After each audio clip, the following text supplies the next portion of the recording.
JEE mains 2024 का सवाल है, बायनोमियल थ्योरम का क्वेश्चन है ये। सबसे पहले हम क्वेश्चन की थोड़ा सा लैंग्वेज समझते हैं। कह रहा है नंबर ऑफ इंटीग्रल टर्म्स कह रहा है, मतलब इसके अंदर ये जब इसका एक्सपैंड करोगे तो यू विल गेट 825 टर्म्स, ठीक है कि नहीं।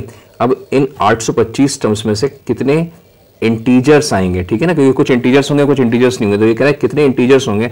अब ये 825 कहाँ से आया, ये तो बहुत सिंपल सी बात है, जो भी पावर होता है उसमें प्लस का 1 कर देते हैं, तो ये 825 टर्म्स हैं। इसमें से कितने इंटीजर्स हैं ये हमें फाइंड आउट करना है। 825 टर्म्स तो हम निकाल नहीं सकते भाई, तो हमें क्या करना पड़ेगा, हमें जनरल टर्म पे जाना पड़ेगा। जनरल टर्म क्या होता है, जनरल टर्म के फॉर्मूले पे जाते हैं सबसे पहले। जनरल टर्म का फॉर्मूला होता है T R plus 1 is equal to, जैसे मान लीजिए अगर ये x है और ये y है, तो ये हो जाएगा एन सी आर एक्स की power n minus R Y की पावर r, जो कि सबको ये फॉर्मूला याद रहता है। जाहिर सी बात है, ये जो 824 है ये n की वैल्यू है, बस पुट कर दीजिए तो ये हो गया 824 सी आर, एक्स की जगह लिखिए 7 की पावर 1/2 की power n minus R, n मतलब 824 माइनस आर इंटू वाई का, वाई कौन है भाई, 11 की पावर 1/6 की होल पावर r।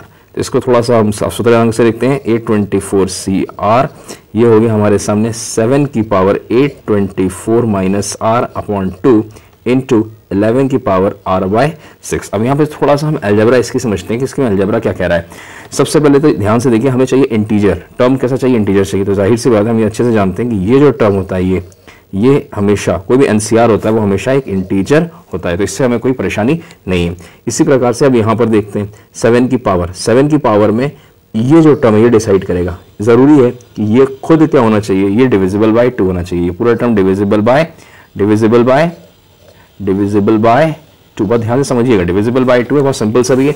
अब डिविजिबल बाय 2 होने के लिए क्या जरूरी है, r की वैल्यू। तो r की वैल्यू यहाँ पर डिविजिबल बाय 2 तभी हो सकती है जब r की वैल्यू, ध्यान से देखिएगा मेरे साथ में, r की वैल्यू, ये जो r की वैल्यू है ये इवन हो, क्या हो, इवन नंबर, ठीक है। क्योंकि 824 में से जब इवन नंबर माइनस करो तो इवन मिलेगा, और अपॉन 2 करोगे तो आराम से डिविजिबल भी हो जाएगा।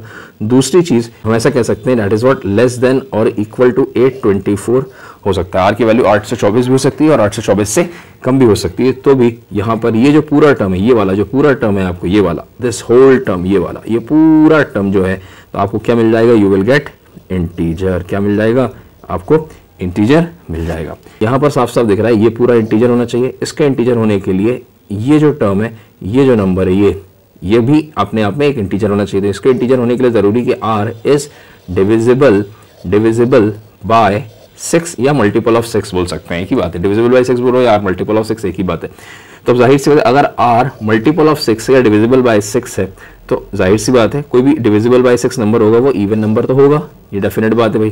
जब इवन है तो अब इवन को अपन ध्यान देने की जरूरत नहीं है, तो बस काफी कि r इज मल्टीपल ऑफ 6। तो r मल्टीपल ऑफ 6 अगर होगा तो उसके लिए कौन कौन से नंबर्स पॉसिबल हो सकते हैं। यहाँ पर r की जो वैल्यू है वो सबसे पहले डिविजिबल बाय 6 में 0 आएगा, दूसरा नंबर खुद 6 आ जाएगा, फिर 12 आ जाएगा, और कहाँ तक चलना है याद रहे, ये जो है दिस टर्म 824 से छोटा या उसके बराबर। तो 824 खुद तो डिविजिबल बाय 6 नहीं है, अगर आप करके देखेंगे, इससे जस्ट छोटा 822 इससे डिविजिबल बाय 6 है। तो हमारे सामने ये जो सीरीज मिली है, दिस सीरीज, कौन सी सीरीज भाई, ये वाली जो सीरीज है, ये वाली जो सीरीज है, ये एक सीरीज, कौन सी सीरीज मिली है हमें, एपी सीरीज मिली है। यस और नो, जब ये हमें एपी सीरीज मिल गई तो हमें इसका हमें क्या निकालना है, नंबर ऑफ टर्म्स निकालने हैं। तो बहुत आसान है भाई, इस एपी सीरीज के अंदर जो स्मॉल a की वैल्यू है वो 0 है, फर्स्ट टर्म, कॉमन डिफरेंस जो है वो 6 है, लास्ट टर्म जिसे हम l कहते हैं, this is the last term 822 है। तो हमें n निकालना है, l is equal to a plus n minus 1 into d का फॉर्मूला लगा लीजिए।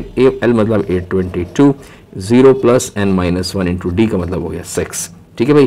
तो यहाँ पर जब काटा पीटी करोगे तो ये तो गया, तो 6 डायरेक्ट कैंसिल हो जाएगा, तो ये 6 से कैंसिल होगा, 6 1 जा, 6 3 जा और 6 7 जा, तो n की वैल्यू यहाँ पर आ जाएगी 137 is equal to n minus 1 and n is equal to 138।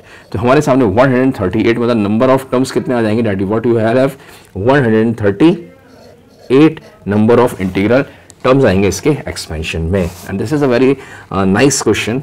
अगर आपको पसंद है तो प्लीज शेयर करिएगा और सब्सक्राइब करिए। Good bye.